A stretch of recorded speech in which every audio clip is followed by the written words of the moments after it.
अस्सलाम वालेकुम, welcome back to my channel.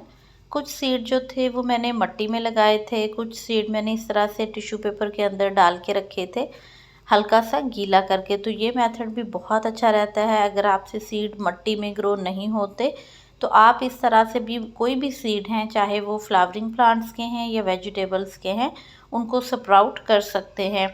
ये जो आपको स्प्राउट हुए हुए सीड नज़र आ रहे हैं, इसमें कुछ भिंडी के सीड्स हैं, कुछ इसमें जो है वो मॉर्निंग ग्लोरी के सीड थे, साइप्रस वाइन जो होती है जिसे स्टार वाइन कहते हैं उसके सीड हैं, बलून वाइन के सीड्स हैं। और इसके अलावा मैंने करेला है, लौकी और साथ में जो ककड़ी के सीड होते हैं, तोरी के सीड होते हैं, उनको भी एक डिब्बे में इसी तरह करके रख दिया है। आपने बस अपने सीड्स को भिगोना है। भिगोने के बाद किसी भी डिब्बे में आपने टिश्यू पेपर को बिछा देना है, उसके ऊपर वो आपने भीगे हुए सीड्स रख देने हैं और फिर डब्बे को बंद कर देना है। तो आपके सीड्स बहुत जल्दी 4 से 5 दिन के अंदर जो है वो इस तरह से उनकी रूट्स आ जाएंगी। और जब उनकी रूट्स आ जाएं तो आपने क्या करना है, जिस तरह ये देखें बलून वाइन का ये सीड है और इसमें हल्की सी स्प्राउट है, तो वो रूट वाला हिस्सा हमने मिट्टी में रखना है। और मिट्टी भी इस तरह की बनानी है कि बहुत हल्की सी हो और उसके अंदर जब वो ग्रो हो, उसकी रूट अपनी जगह बनाए तो बहुत जल्दी वो अपनी जगह को वहाँ पे बना ले। तो एक बाउल में जो है वो मैं, जो कि ये डिस्पोजेबल के जो है वो ग्लासेस और बाउल्स हैं जिनमें मैंने मिट्टी भर के ये सीड लगा रही हूँ। तो देखें कितने अच्छे इसमें जो है वो स्प्राउट्स निकले हुए हैं। तो ये सीड जो थे ये थे स्टार वाइन और मॉर्निंग ग्लोरी के। इनको हम अलग से लगाएंगे। तो इनका जो स्प्राउट वाला हिस्सा है ना, उसे हमने मिट्टी के साथ टच करना है या मिट्टी में दबा देना है, क्योंकि ये रूट वाला हिस्सा है। और रूट वाला हिस्सा जो है इसको हम इस तरह से मिट्टी के अंदर भी चला जाएगा तो बहुत अच्छी बात है।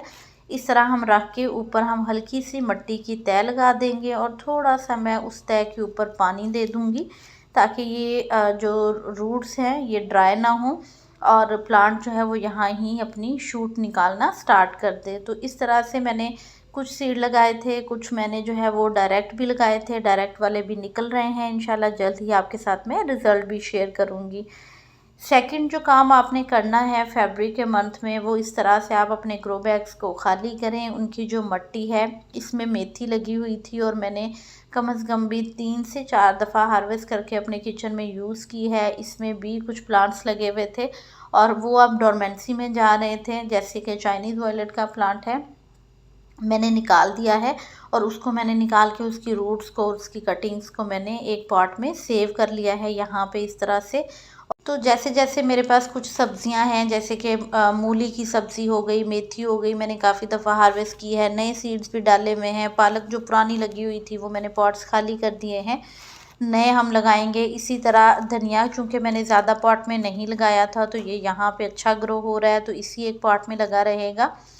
और जो जो पॉट आपके पास खाली होते जाएं, अगर आप चाह रहे हैं कि आप समर्स में भी इतनी अच्छी ही फ्लावरिंग लें, फ्रूटिंग लें सब्जियों से या फिर फ्लावरिंग प्लांट से, अपनी मिट्टी को रिचार्ज जो है वो ज़रूर करें। अगर जो है आपके जो पौधे हैं वो ख़त्म हो रहे हैं, जैसे कि यहाँ से मैंने गाजरें जो थी वो निकाल ली हैं, तो आप उस मिट्टी को 1 दिन की धूप लगने दें। इसको 1 दिन की मैंने धूप लगने दी। उसके बाद इसके अंदर मैंने काफ़ी सारा मिट्टी निकाल के किचन का वेस्ट भरा। फिर मैंने मिट्टी में जो है वो काव डंग मिक्स किया और वापस से उसमें मैंने शिमला मिर्च के पौधे लगा दिए। शिमला मिर्च के काफ़ी पौधे अवेलेबल हैं, हरी मिर्च के भी अवेलेबल हैं, अगर किसी को चाहिए हों आप बाय कर सकते हैं। अब यहाँ पे देखें मिंट है, तो अभी चूँकि इसकी ग्रोथ का टाइम स्टार्ट हो गया है, बहुत अच्छा टाइम है इसकी कटिंग्स को लगाने का। तो मैंने एक अपने ही पौधे में से कटिंग ली है और यहाँ पे देखें मैंने लगा दी है। अगर आपके पास पहले से पुदीना लगा हुआ है तो उसको आप ऊपर से प्रून करें, उसकी जो कुछ रूट्स हैं वो निकाल के किसी और पॉट में लगा दें।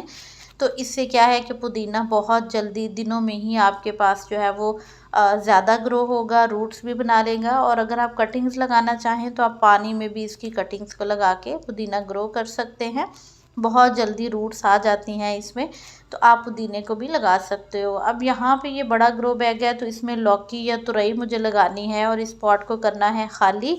तो इसमें मैक्सिमम जो अच्छी साइज़ की मूलियाँ हैं वो सारी की सारी हम यहाँ से हार्वेस्ट कर लेंगे और एक पॉट में मैंने और सीड डाले थे जो कि साथ वाला है, उसमें भी बन रही हैं, तो वो हम रहने देंगे, लेकिन एक पॉट हम ज़रूर अपना खाली करेंगे। उतनी देर में हमारे जो सीड्स हैं वो अच्छे ग्रो होके, प्लांट्स जो है वो जर्मिनेट होके ग्रो होंगे, तो फिर वो मूलियाँ भी रेडी होंगी, उनको भी हम निकाल के तो उसमें मैं बाकी अपनी जो वेजिटेबल्स हैं, कोई भी करेले की या किसी भी यानी कि ककड़ी के मैंने सीड डाले हैं, तो हम उनको लगा सकते हैं। यहाँ देखें ये अभी बन रही हैं कुछ, और वहाँ से मैंने निकाल ली हैं। कुछ टमाटर के पौधे भी मेरे तैयार हो रहे हैं, तो इंशाल्लाह उनको भी लगाएंगे। ये जो हमने विंटर्स में लगाए थे, मैं थोड़ी सी लेट हो गई थी लगाने में, और उनमें फ्रूटिंग देखें अभी कोई भी टमाटो जो है वो मैंने हार्वेस्ट नहीं किया, अभी रेड नहीं हुए हैं। तो अब जब धूप अच्छी निकलना स्टार्ट हुई है, तो अब ये रेड होना शुरू हो जाएंगे। इसी तरह जो बीट रूट लगी हुई है, जो भी मैक्सिमम अच्छा साइज़ है वो हम निकालते जाएंगे, ताकि पॉट्स जो हैं वो थोड़े फ्री हों। और जितना अर्ली आप अपने पौधों को जो है वो लगाएंगे, जितना मैक्सिमम कोशिश करें कि अभी जैसे फरवरी का पूरा मंथ है हमारे पास, इस पूरे मंथ में हम अपनी सैपलिंग तैयार कर लेंगे अगर, तो हमारे लिए बहुत अच्छा रहेगा। क्योंकि एकदम से जब गर्मी स्टार्ट हो जाती है और हम सीड्स लगाते हैं, तो फिर हमारी सैपलिंग्स ख़राब होने लग जाती हैं। और जब फ्रूटिंग का टाइम आता है, चूँकि रूफटॉप पे है और इसमें जो है वो हम पॉट्स के अंदर ग्रो कर रहे हैं, तो फिर क्या होता है कि हमें फ्रूटिंग नहीं मिल पाती, तो फिर वो सारी मेहनत ज़ाया जाती है।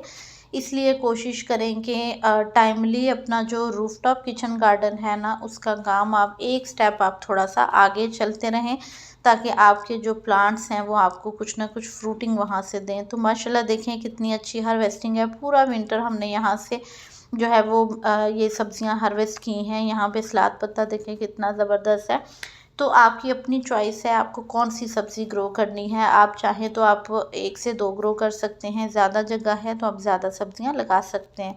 ये हैं बैंगन के पौधे, तो ये 4 पौधे हैं और एक फैमिली के लिए आई थिंक इनफ रहते हैं। इनको भी मैंने अच्छे से गोडी करके काउडंग की जो खाद थी वो मिक्स कर दी है। इनको मैंने प्रून कर दिया था, चूँकि अब जो है वो ये बहुत अच्छे से फ्रूटिंग करेंगे। इसलिए यहाँ पे मटर हैं, तो ये मटर भी जो है वो जब तक मुझे इस बकेट की ज़रूरत नहीं है, इसमें ये पौधे चलते रहेंगे, और जब इसकी ज़रूरत होगी तो हम इस पौधे को निकाल देंगे। यहाँ पे ग्रो बैग्स छोटे वाले हैं, इनमें इसी तरह मेथी और पालक चलती रहेगी, क्योंकि इसमें जो है ना वो बड़ी सब्ज़ी नहीं लग सकती है। इसमें मैक्सिमम शिमला मिर्च वगैरह ही लग सकती है, क्योंकि ये छोटे पॉट्स हैं। या फिर हम दोबारा से पालक के सीड डाल लेंगे। इधर जो है वो टमाटोज़ अब रेड होना स्टार्ट हो गए हैं, और मज़ीद भी इसमें देखें ऊपर ऊपर बंचीज़ आ रहे हैं। जैसे ही मौसम चेंज होता है ना, हमारे पुराने पौधे जो होते हैं उनमें फिर से ग्रोथ आना स्टार्ट हो जाती है। प्याज थोड़ा सा टाइम लेगा। अभी इसको स्प्रिंग अनियन भी आप लगा सकते हैं, अगर आपने विंटर्स में सीड से ग्रो नहीं किए तो अभी आप जो है वो स्प्रिंग अनियन भी लगा सकते हैं। बहुत इजीली ग्रो हो जाएंगे और आपको ग्रीन अनियन जो है वो मिल जाएगा। तो अभी चूँकि इंशाल्लाह जो है वो रमज़ान की आमद है, और रमज़ान में हमें बहुत सारी ग्रीन वेजिटेबल्स जो हैं वो चाहिए होती हैं। तो आप अपने गार्डन में इन सारी सब्जियों को लगा सकते हैं, जिसमें ये चिली के प्लांट्स हैं, कैप्सिकम के प्लांट्स हैं, सलाद पत्ता हो गया, हरा प्याज है, हरा लहसुन है, तो ये धनिया हो गया, पालक। तो ये सारी सब्जियां जो हैं वो बहुत अच्छा टाइम है। आप अगर आज इनके सीड डालेंगे ना, तो 2 के 3 दिन गुजरेंगे, इनकी सबकी जो है वो प्लांट्स निकलना स्टार्ट हो जाएंगे। तो डील भी है सीड्स के ऊपर, अगर किसी को बाय करने हो तो आप वेजिटेबल के सीड्स जो हैं वो ग्रीन लीफी वेजिटेबल्स के, और कुछ जो फ्लावरिंग वाइन्स हैं उनके सीड्स भी अवेलेबल हैं जो समर्स की हैं, तो आप वो डील ले सकते हैं। उनसे क्या है कि आप अपना टाइमली जो है वो कुछ सब्जियां अपने घर पे ग्रो कर सकते हैं। तो बस आज के लिए वीडियो इतना ही। ये माशाल्लाह देखिए कितनी ज़बरदस्त सी हमारी हार्वेस्टिंग हो गई है। इंशाल्लाह नेक्स्ट जब प्लांट्स अच्छे से जर्मिनेट हो जाएंगे तो किचन गार्डन की फिर से अपडेट शेयर करूँगी आपके साथ। Keep gardening. अल्लाह हाफिज़।